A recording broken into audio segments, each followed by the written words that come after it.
మే 1 నుండి వారం 10 రోజుల పాటు నిర్వహించే ఈ మేడే ఉత్సవాలలో భాగంగా మనం జరుపుకుంటున్నటువంటి ఈ మేడే ప్రాధాన్యతను మనం అర్థం చేసుకోవాలి, తెలుసుకోవాలి. 1886 సుదీర్ఘ కాలం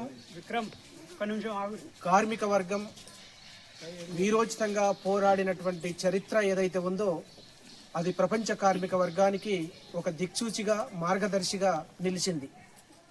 కేవలం పని గంటల తగ్గింపు కోసమే కాకుండా, ఓటు హక్కు కోసమే కాకుండా, సౌకర్యాలు మెరుగుపరచాలని డిమాండ్ వరకే పరిమితం కాకుండా, ఆనాడు చికాగో కార్మిక వర్గం ఎదుర్కొంటున్నటువంటి అన్ని సమస్యలతో పాటు మొత్తంగా ఆనాడు ఉన్నటువంటి పరిస్థితులు ఏవైతే ఉన్నాయో, ఆనాడు అక్కడి ప్రభుత్వాలు కానీ, యాజమాన్యాలు కానీ, పోలీసు, సైన్యం అన్నీ కూడా అనుసరిస్తున్నటువంటి ప్రజా వ్యతిరేక, కార్మిక వ్యతిరేక విధానాలు ఏవైతే ఉన్నాయో, మొత్తంగా అట్టడుగు కార్మిక వర్గాన్ని అణిచివేయడంలో భాగంగా అనుసరించినటువంటి విధానం ఏదైతే ఉందో కార్మిక వర్గాన్ని తట్టిలేపింది, ఆలోచింపజేసింది, ఐక్యం చేసింది, సమర శంఖారానికి పూరించింది అనేది మనం అర్థం చేసుకోవాలి. అందుకే 24 గంటలు రోజుకు 8 గంటలు పనిచేయాలి, 8 గంటలు విశ్రాంతి తీసుకోవాలి, 8 గంటలు వినోదాన్ని అనుభవించాలి.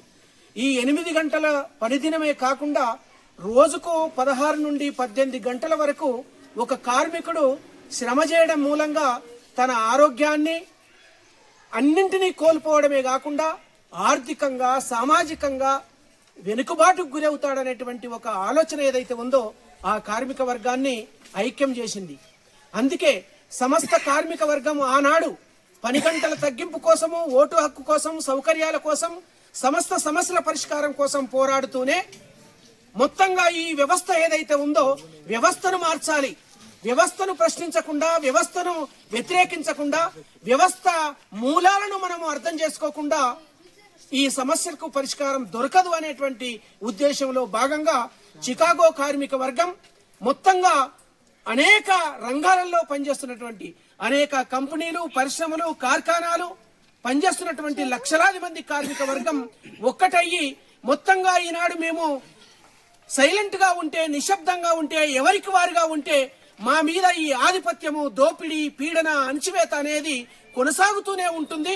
కాబట్టి దీనికి చరమగీతం పాడాలంటే కార్మిక వర్గం ఒక్కటి కాకుండా, ఏకము కాకుండా, సమస్యల పరిష్కారం కోసం ఉద్యమించకుండా మొత్తంగా ఈ పాలక వర్గాలు, యాజమాన్యాలు అనుసరిస్తున్నటువంటి కార్మిక ప్రజా వ్యతిరేక విధానాలను, దోపిడీ విధానాలకు వ్యతిరేకంగా దండెత్తకుండా, దండుగట్టకుండా, పోరాడకుండా విముక్తి లేదు అనేటువంటి ఆలోచనకు వచ్చినటువంటి కార్మిక వర్గం మొత్తంగా సమ్మెకు పిలుపునివ్వడం, సమ్మెలో లక్షలాది మంది కార్మిక వర్గం పాల్గొనడం, ఆ సమ్మె మీద కత్తి కట్టినటువంటి అక్కడి చికాగో యాజమాన్యం గుండ్ల వర్షం కురిపించడం మూలంగా అనేక మంది కార్మిక వీరులు అమరులైనటువంటి పరిస్థితి ఉంది.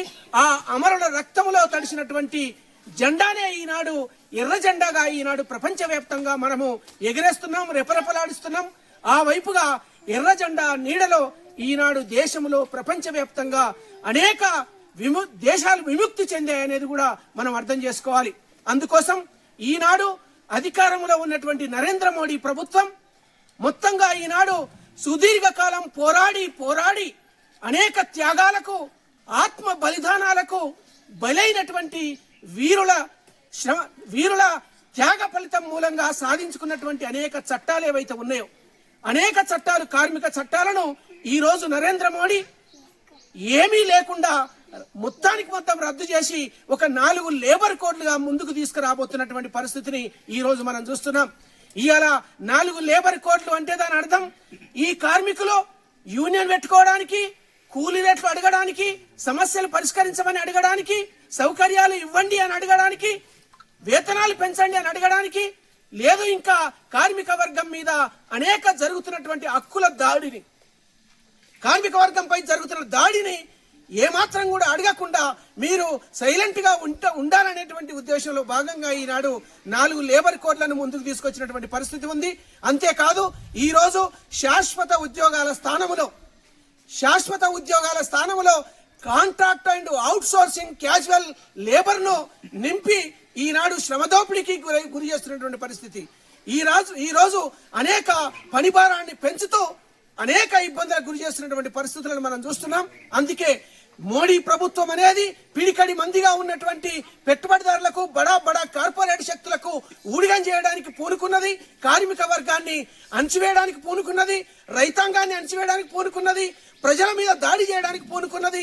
అందులో భాగంగానే ఈనాడు అటవీ ప్రాంతంలో ఉన్నటువంటి కోట్లాది రూపాయల అటవీ సంపద ఏదైతే ఉందో సంపదను కొల్లగొట్టుకోవడానికి కంకణబద్దులై ఉన్నటువంటి కేంద్ర మోడీ ప్రభుత్వం ఈ రోజు ఆపరేషన్ కగార్ పేరుతోటి అడవిలో ఉన్నటువంటి ఆదివాసీలను, గిరిజనులను, అడవిని నమ్ముకున్నటువంటి ప్రజలను, ఆ ప్రజలకు అండగా ఉన్నటువంటి మావోయిస్టులను, ఇతర విప్లవకారులను చంపడమే ఏకైక లక్ష్యంగా ఎంచుకుంది.